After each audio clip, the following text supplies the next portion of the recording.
The crystalline chamber of the Galactic Council buzzed with the usual diplomatic murmur of 1,000 different species. Ambassador Zethara of the Vorthon Collective adjusted her bioluminescent tentacles, preparing to address the assembly about the latest trade disputes in the Outer Rim. The day's agenda seemed routine, almost mundane by galactic standards. That was before the human walked in. The massive doors to the council chamber didn't open with their usual ceremonial fanfare. Instead, they simply melted. The advanced alloy that had withstood plasma bombardments and temporal attacks dissolved like ice cream under a summer sun. Through the smoking entrance stepped a figure that made every being in the chamber freeze in place. The human was tall, even by the standards of his species, standing nearly 2 meters in height. His body was encased in what appeared to be a simple black tactical suit, but the energy readings that immediately flooded the council's sensors told a different story. The suit pulsed with technology that their most advanced scanners couldn't fully comprehend, but it wasn't the suit that commanded attention. It was the weapon. Slung across his back was a rifle that defied every known principle of galactic warfare. Where most civilized species had moved to energy weapons centuries ago, this human carried something that looked almost primitive, yet radiated power signatures that made the Council's defense systems screech warnings in a dozen different languages. The human's face was partially obscured by a tactical visor, but his jaw was set in a line of cold determination. Scars marked his visible skin like a road map of violence. And when he moved, it was with the fluid precision of a predator who had never known defeat. Chancellor Morden of the High Council rose from his elevated platform, his voice carrying the authority of 10,000 years of galactic diplomacy. "Human, you have violated sacred protocols by entering this chamber without—" The human didn't let him finish.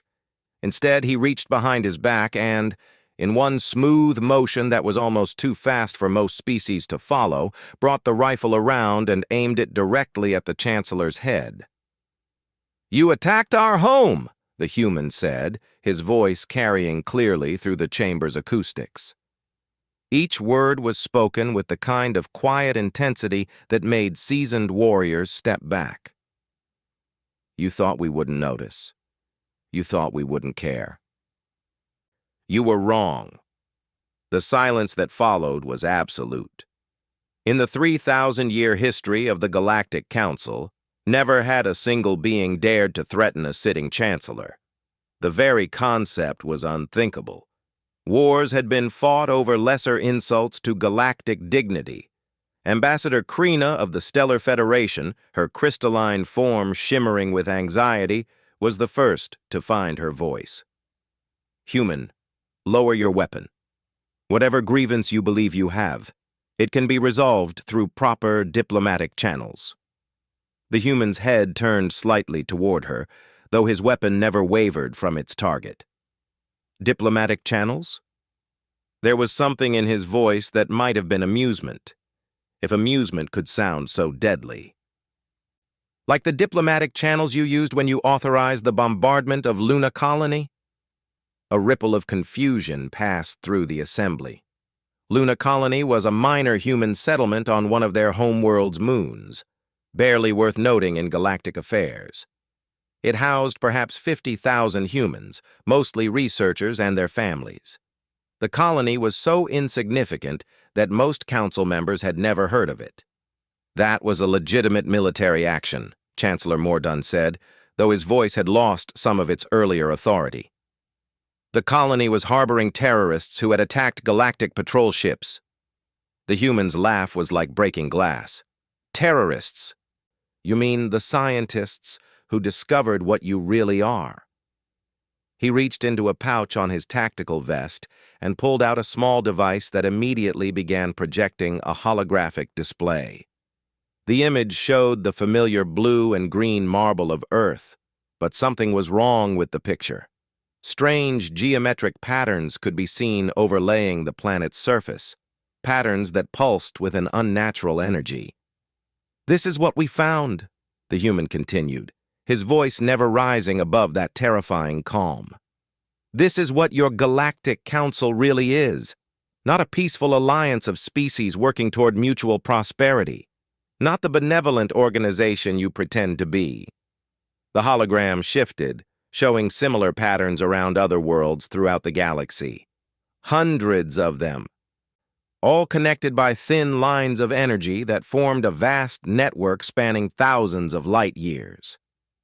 You're parasites, the human said. Every single one of your species is nothing more than a puppet dancing on strings you can't even see. This entire council, this whole galactic civilization, it's all a farm. And we're the livestock. Several council members began to protest, but their voices died as the human continued his presentation. The holographic display now showed cross-sections of various alien homeworlds, revealing massive structures buried deep beneath their surfaces. The structures pulsed with the same energy as the network, and organic-looking tubes extended from them toward the planet's populations above. The ethereals, the human said, and the name fell like a stone into still water. That's what we've learned to call them. They've been feeding on galactic civilization for millions of years, growing fat on the psychic energy of entire species. They keep you all docile, controlled, never letting you advance far enough to threaten them. Ambassador Zethara's tentacles were now flashing rapid patterns of distress. This is impossible. Our species evolved naturally. We built our own civilizations. Did you? The human's visor turned toward her, and she could see her own reflection in its dark surface. When did your species discover faster-than-light travel, Ambassador? When did you develop your first energy weapons, your first artificial intelligence? There was a long pause as Zethara searched her memory. The dates should have been common knowledge, part of every schoolchild's basic education. But as she reached for them, she found only vague impressions, fuzzy recollections that seemed to slip away the moment she tried to focus on them. You can't remember, can you? The human asked softly. None of you can, because they don't want you to remember. They've edited your histories, your cultures, your very thoughts to keep you from asking the wrong questions. The projector now showed Earth itself, but this time the view was different. Where other worlds showed the geometric patterns of control, Earth's surface was crisscrossed with scars and burns. The planet looked like a battlefield, and in many places the ethereal structures were visible as smoking ruins. But they made a mistake with us, the human continued. They tried the same thing on humanity, but something went wrong. Maybe it was our natural stubbornness, or maybe we're just too crazy to be properly controlled. Either way, we broke their conditioning. We saw through their illusions, and when we tried to tell the rest of the galaxy what we'd discovered, the display shifted to show the bombardment of Luna Colony. The peaceful research station was reduced to radioactive ash in minutes by ships flying the flags of a dozen different council species. You silenced us, the human said, and now there was real anger in his voice for the first time. You murdered 50,000 innocent people to keep your precious delusions intact. Men, women, and children who died because they learned the truth about what's been done to all of us. Chancellor Morden straightened in his seat, his multiple eyes focusing on the human with renewed hostility. Even if your wild theories were true, which they are not, what do you hope to accomplish here? You are one being against the combined might of the galactic community. The human smiled, and it was not a pleasant expression. One being? Chancellor, you really don't understand humans at all, do you? He pressed something on his tactical suit, and suddenly the chamber was filled with new sounds. Radio chatter in a dozen human languages, all reporting the same thing.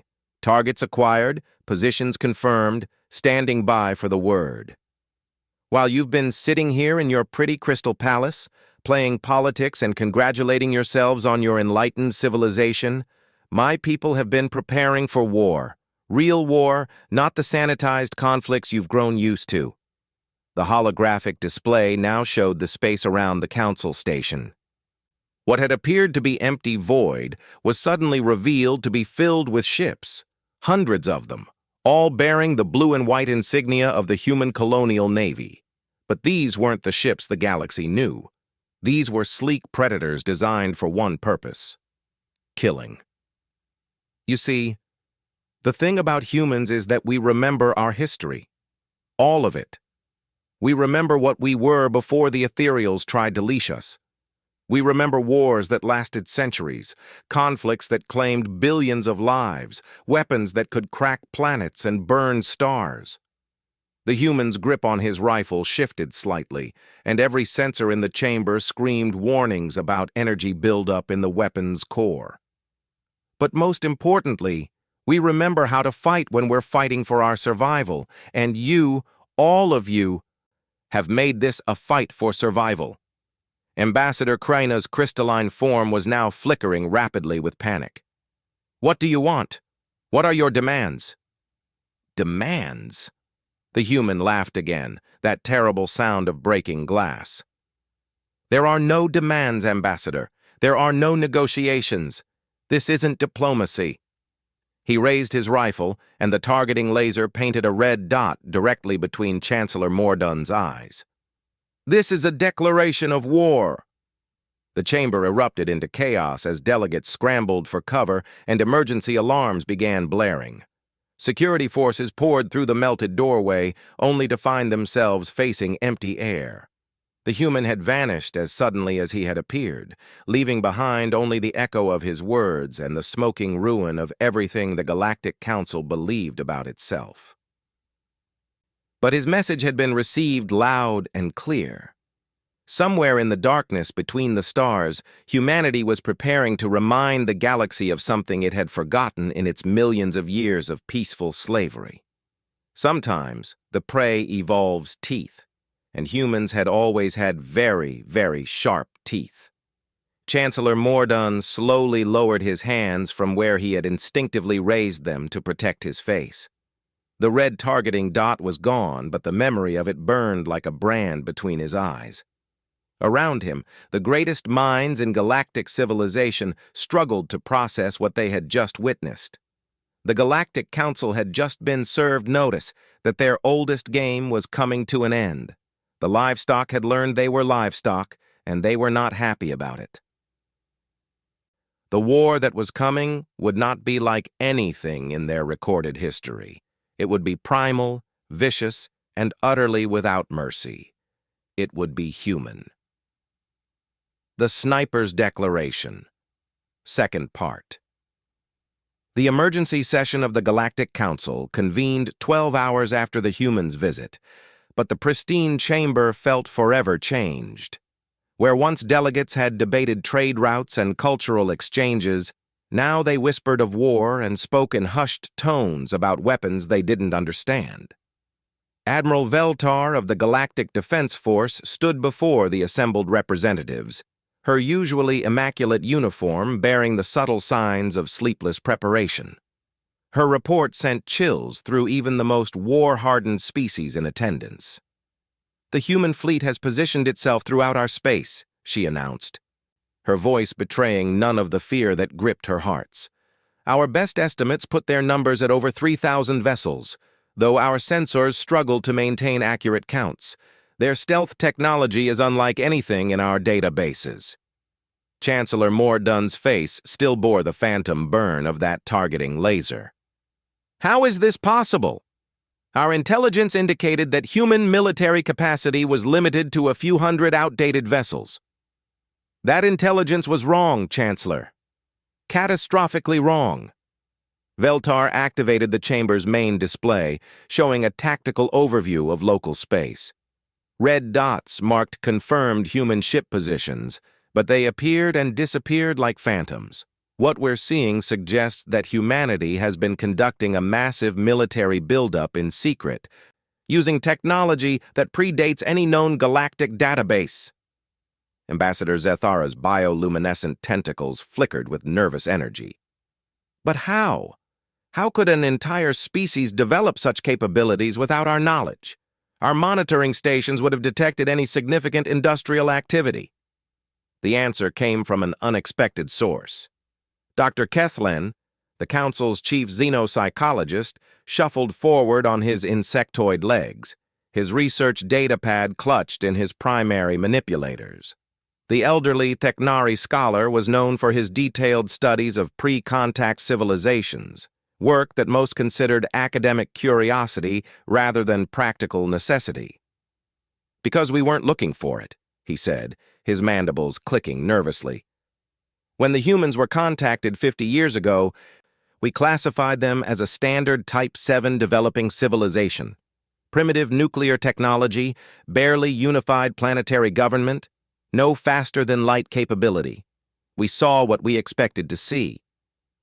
The doctor's presentation began with historical footage of first contact with humanity. Earth appeared as a blue-green world marked by the geometric patterns of ethereal influence, just like every other civilized planet in the galaxy. Human representatives had been polite, eager to learn, grateful for the opportunity to join galactic society. "But look at this," Dr. Kethlen continued, highlighting subtle details in the footage that had been overlooked at the time. "The human delegation's reactions to our technology demonstrations. Most species show wonder, curiosity, perhaps mild intimidation. Humans showed recognition." The footage played in slow motion, showing human faces that registered not amazement, but the careful calculation of beings who already understood what they were seeing. Their questions had been dismissed as primitive curiosity, but replaying them now revealed a sophisticated understanding of galactic technology that should have been impossible. "They knew," whispered Ambassador Krina, her crystalline form dimming with realization. "They already knew about faster-than-light travel, about energy weapons, about all of it." "More than that," Dr. Kethlen confirmed. "I believe they were already more advanced than us in several key areas, particularly in what they call information warfare and personal combat technology.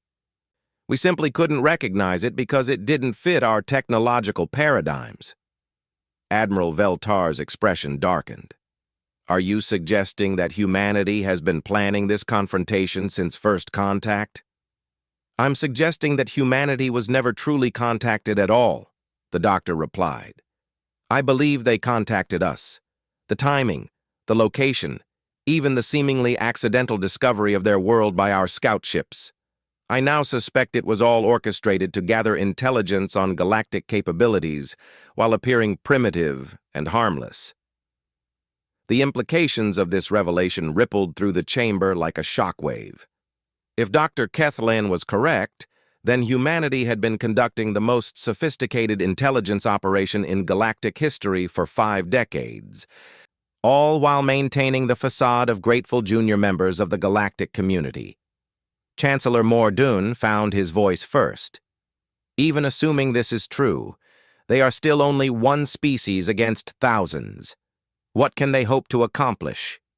His answer came in the form of emergency alerts flooding the chamber's communication systems. Reports poured in from across the galaxy, each one more disturbing than the last.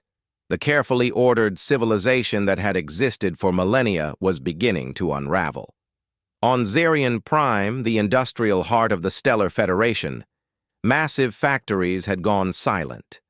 Not destroyed, simply shut down.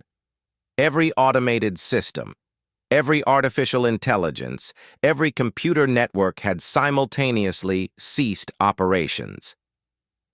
The planet's 20 billion inhabitants were stranded without technology more advanced than mechanical tools. The Vorthon Collective's military command center reported similar failures.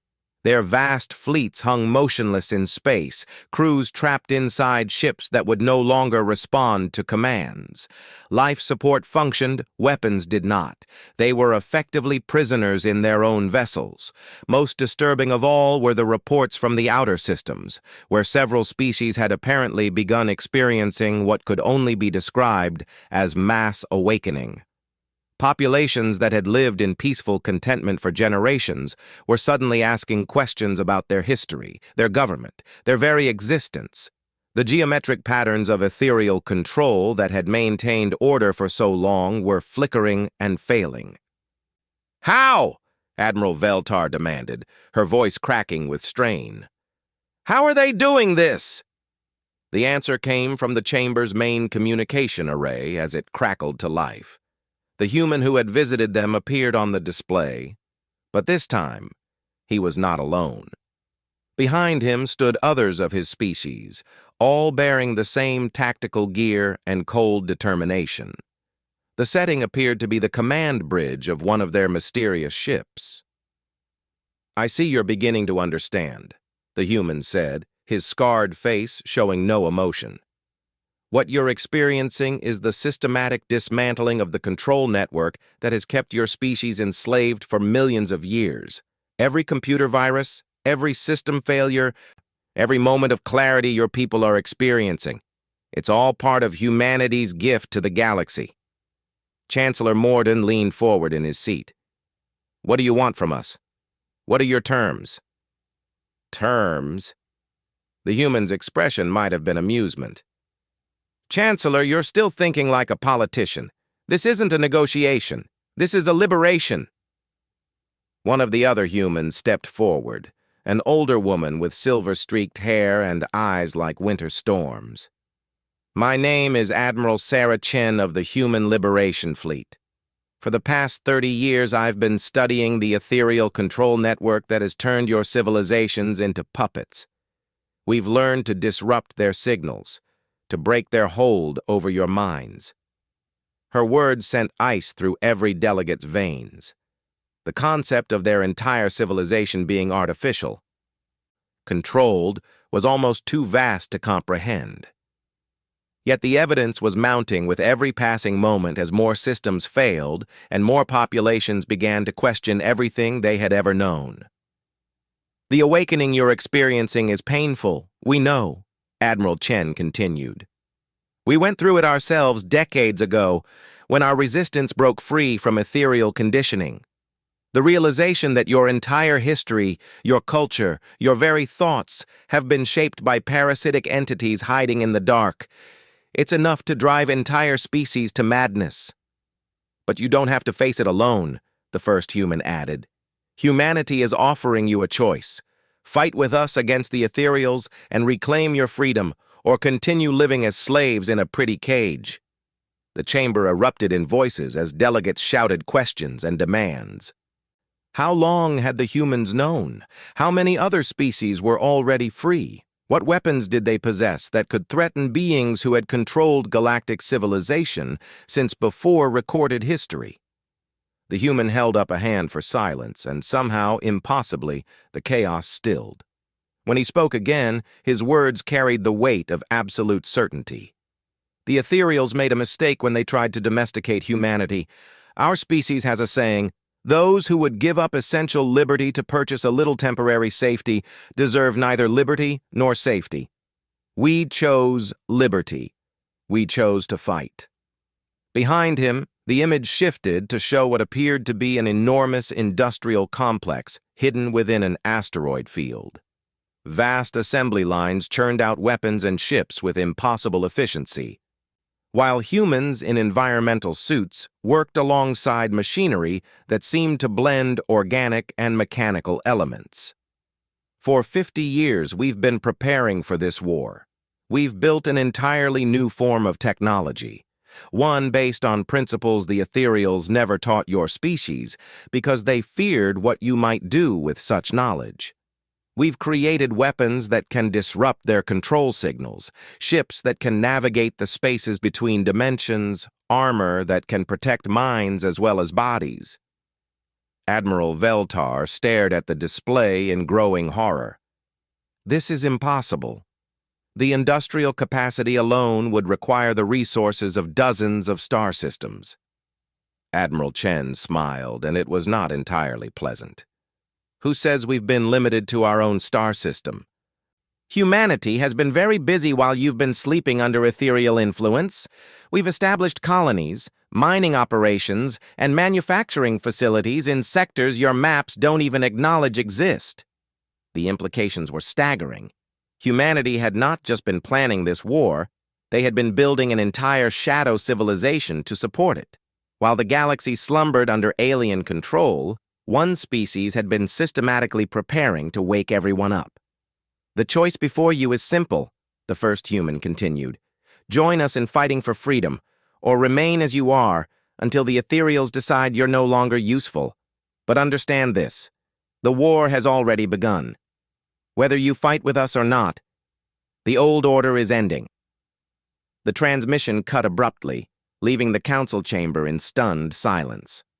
Around them, the reports continued to pour in as the galaxy's technological infrastructure continued to collapse in carefully orchestrated waves. Humanity wasn't just declaring war. They were demonstrating that they had already won the first battle. The question now was whether the rest of galactic civilization would choose to wake up or remain in their comfortable chains until those chains were no longer needed.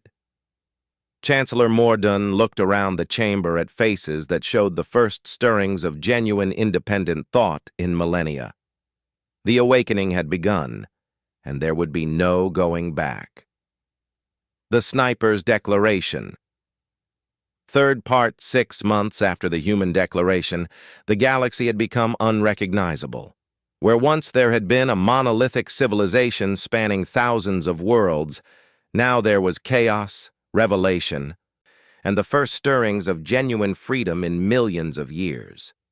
The Galactic Council still met, but their crystal chamber now bore the scars of reality. The geometric patterns that had once decorated the walls in pleasing symmetry were revealed to be ethereal control nodes, and half of them lay in sparking ruins. Those delegates who still attended did so with minds finally their own, struggling to remember who they had been before the conditioning began. Commander Marcus Webb, the human who had first delivered their ultimatum, now stood before the assembled representatives not as a terrorist or invader, but as an ally. His rifle was still slung across his back, but the targeting laser remained dark. The war had moved beyond the need for such direct threats. "The ethereal response has been everything we expected," he reported, his voice carrying easily through the chamber's acoustics. Behind him, holographic displays showed the current state of galactic civilization, and it was simultaneously terrifying and hopeful. Entire sectors had gone dark as ethereal forces abandoned their subtle control methods in favor of direct action. Ancient ships that had slumbered in the hearts of dead stars for millions of years were awakening, crewed by beings that had never truly been alive in any sense that organic minds could understand. Where diplomacy and gentle guidance had once sufficed, now came fire and death. "They're culling species that show signs of awakening." Admiral Chen's voice came through the communication array from her flagship somewhere in the Proxima conflux. 17 civilizations have been completely sterilized in the past month alone. The Ethnari, the Zephyrians, the entire Rim Coalition, all gone. The weight of those numbers settled over the chamber like a burial shroud. Billions upon billions of lives snuffed out simply for beginning to question their existence. Species that had existed for thousands of years reduced to radioactive ash because they had started to remember what freedom felt like. But the horror was balanced by hope. For every civilization that fell to ethereal retaliation, 2 more broke free from their conditioning.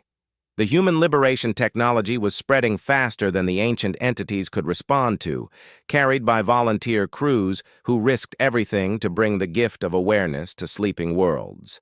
Dr. Kethlon, his research now focused on the most vital questions in galactic history, shuffled forward with his latest findings. The elderly xenopsychologist had aged visibly in recent months, the strain of learning the truth about his entire existence taking a visible toll, but his commitment to understanding remained absolute. "We've made a breakthrough in understanding the ethereal control network," he announced, his mandibles clicking with excitement and terror. It's not just psychic manipulation. It's far more sophisticated than we initially believed.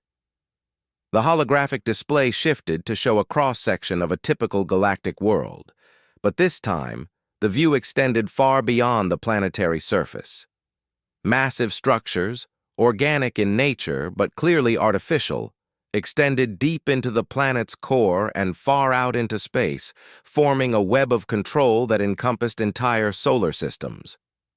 The ethereals don't just influence thoughts and memories, Dr. Kethlan continued. They alter reality itself on a quantum level. Every piece of technology our civilizations have developed, every scientific discovery, every cultural evolution, it's all been guided and shaped to serve their purposes. Ambassador Zethara, her bioluminescent tentacles now flashing in patterns that would have been forbidden under ethereal influence, leaned forward in fascination and horror.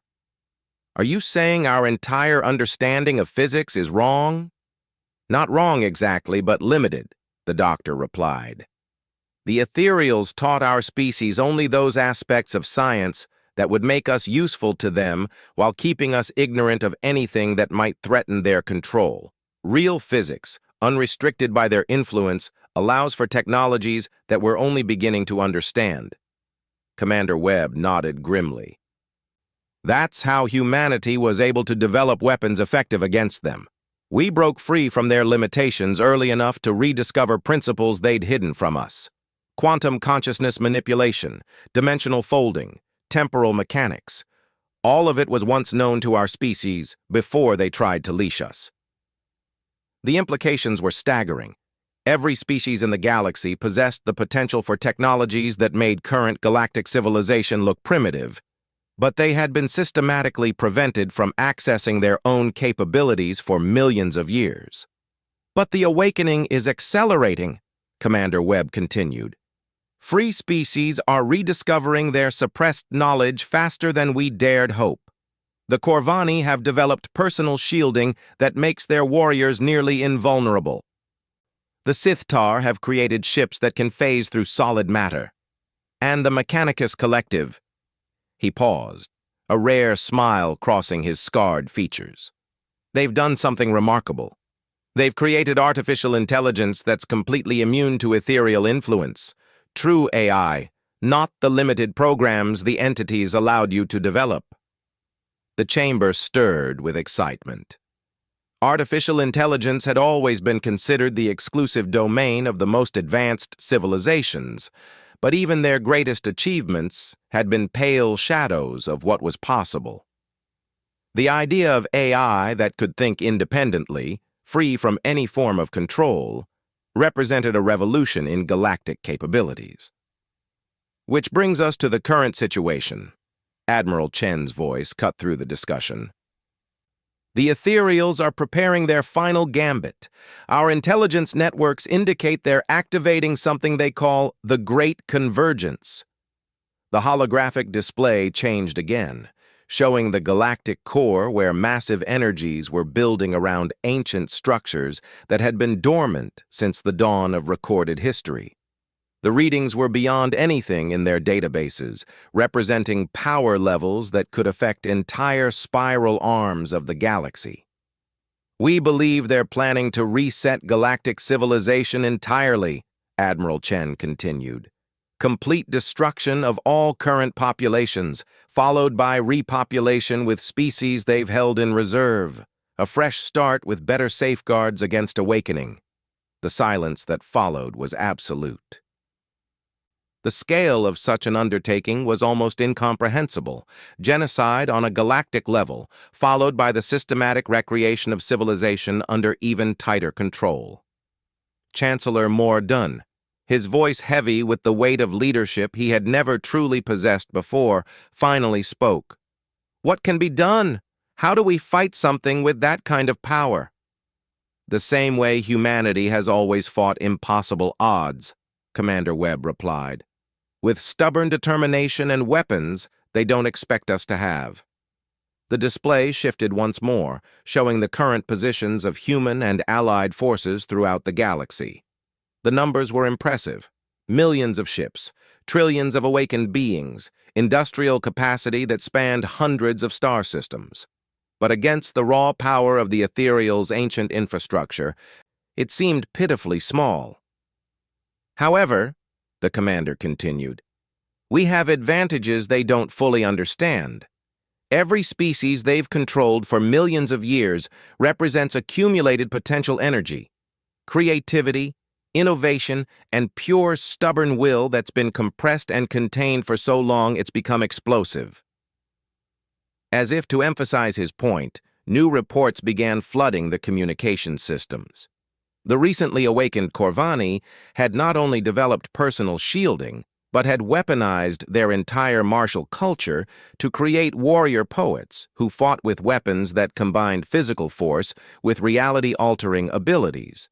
The Sithtar phase ships were already striking deep into ethereal-controlled space, appearing inside enemy strongholds and disappearing before retaliation was possible.